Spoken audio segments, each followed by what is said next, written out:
This time on Road and Race, my top 10 best and worst things about the MG4. The good things. Cost.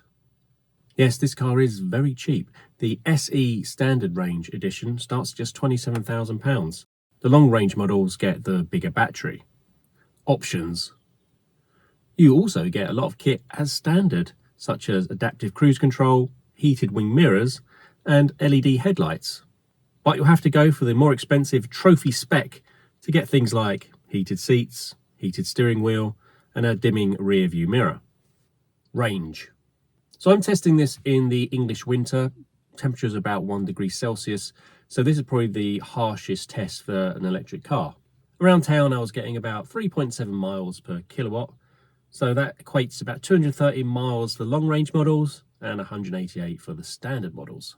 And on motorways, A roads and B roads, due to almost no regen braking, this came down to 2.5 kilowatts per mile, so 191 miles and 157 miles respectively.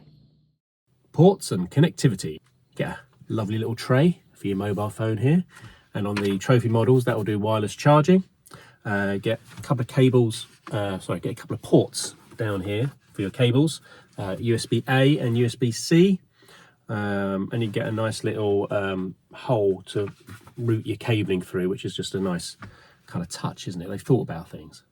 You also get a USB-A port for the rear seats. Storage. Again, well thought out. You've got storage for 2 good sized cups here, and they've got these adjustable little tongs so it holds it nice and tight. You've got a slidey kind of thing here, which is very convenient. I like that a lot. Lots of space in the armrest thingy in here. And also, you get a little net just here. I can't think why you need a little net here, but you have a little net here. Anyway.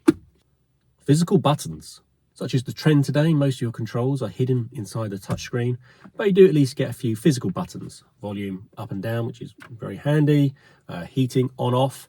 No heating adjustment physical button, which is a bit annoying. I'll come on to that later. But they have thought about the shortcomings of having a touchscreen, and you can customize these 2 special buttons on the steering wheel to do certain common things that you like doing. The left button controls whether you want the high board, which is like your general features control, which I'll show you afterwards, or if you want to skip straight to CarPlay or Android Auto. And the right button will take you straight to the heating controls or swap all the music sources. That's what they call the high board, which is controls, music volume, phone volume, brightness of the screen. Regen braking. There are 3 levels of regen braking you can adjust. The lowest level acting like a normal automatic and generally cruising, whilst the third one is a very aggressive regen. Not quite one pedal driving, but quite nearly. You can mostly drive the car with just the accelerator. It's not as good as Nissan's e-pedal system, which is full 1-foot driving. So a little bit frustrating. This one, you have to move between the one pedal and the brake, but it's okay. It's okay. Phone app. The iSmart app you get to control the car does all the kind of usual features you'd expect, such as being able to turn the charging on and off, schedule charging, heating the car remotely. The only small downside with it is that it doesn't always respond immediately. Sometimes, I try in the morning, it wouldn't work at all, just couldn't connect, and then I'd leave it 10 minutes, it would work fine. The boot. Generally a good sized boot, I think, for this car. Fit most family stuff in it. No dedicated space for the charging cables though, which is a little bit disappointing. Warranty. This car comes with a very generous 7-year or 80,000 mile warranty. And now onto the bad things. The screens are too bright. You've got 2 big screens in the car, and even if you go into the menus and turn them down as low as they go, if you're driving at night, especially on unlit roads, they're still, for me, too bright. They kind of dazzle you, and it's hard enough to drive at night as it is, especially at my age. But with these in your face, it just makes for an unpleasant kind of experience. And I wish maybe a software update in the future, they give you the ability to really turn them down a bit more. There is an option to turn the screen off, but this doesn't actually turn the screen off, it just shows the time and date. Suspension. Generally, the ride's very good. It's very soft. But again, it's not really that great for kind of A roads, B roads. A bit jittery. It's not really that assured. I mean, around town, fine, motorway's fine, but if you're getting on the back road, you do notice the shortcomings. Touchscreens. Very impressed with the touchscreens. They're very clear, very crisp. The whole design is very well laid out. The graphics are nice. All the essential information you need is on the front page. You very rarely have to go deep into the menus, which is obviously an advantage when you're trying to drive. The only one I would say about it is that on the main screen, the touch isn't perfect. It's not always first time it responds. Then you have to press it again and you miss it and you hit something else. And so small improvement there. Again, not a showstopper, but it's just something I noticed compared to other cars. Auto high beam. The auto high beam doesn't work. Simply doesn't work.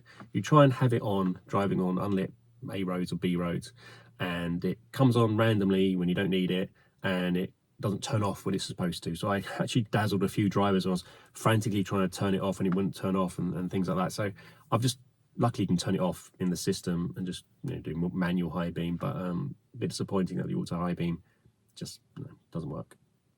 Volume bug. Again, this might get fixed in an Apple update or a software update for the car, but currently, if you're listening through Apple CarPlay and you've got music going, and then you're using maps as well to guide you, and there's obviously guidance volume. If you try and adjust the music volume by using the little buttons on the steering wheel, it only controls the guidance volume. So you're driving along, you want to turn the music up, you push the up button, nothing works, you hit the up button again, nothing works. Then the car wants you to turn left and deafens you because you've been turning the guidance volume up to maximum and not realised. And there's no way of kind of putting it back to controlling the music through here unless you turn the guidance off. Luckily, the volume buttons here on the physical buttons do control the music volume, so there is a workaround, but hey. Annoying warning messages. I guess it's a trend for modern times, but the main screen can be quite distracting sometimes. It's got the speed recognition stuff, which is now compulsory, which is very annoying and very distracting.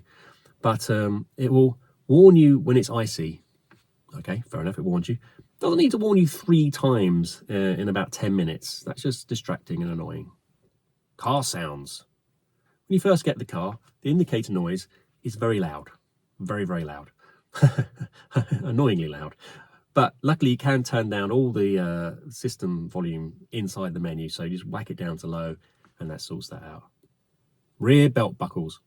One thing you may notice if you're a parent and have a toddler and have a little booster seat in the back is that reaching round to put the seat belt in is hard enough, and in most cars the buckle itself is retained with a metal kind of bracket so that the buckle itself doesn't move. Here, the buckle just recesses into the back of the seat. So when you reach around and try and push it in, you can't put the clip into the buckle just disappears. And that's just annoying because you have to reach around and use your other hand to hold the buckle and put the belt in. Interior quality. For a car of this price, it's very nice in here. Leather steering wheel. Most of the plastics are quite soft touched. The whole entertainment system, again, is high quality. Nice use of materials. Some things do feel a little bit cheap. The kind of indicator switches are quite cheap. These buttons here are quite clicky, and you think, how long are they going to last? But generally things are okay. It's just those small little things. I guess the 7-year warranty will take care of any of that kind of stuff. Missing features. There's no option to get a few features that maybe some people might rely on. There's no front parking sensor feature.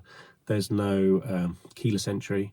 And there's no rear wiper option, which is a particular bugbear for me. I quite like a rear wiper. Why can't I have a rear wiper? So my final thoughts. I like this car. It's very, very competitively priced, and it doesn't feel cheap inside. It's nice to drive. It's very well thought out. There's just a few niggles that stop it from being perfect.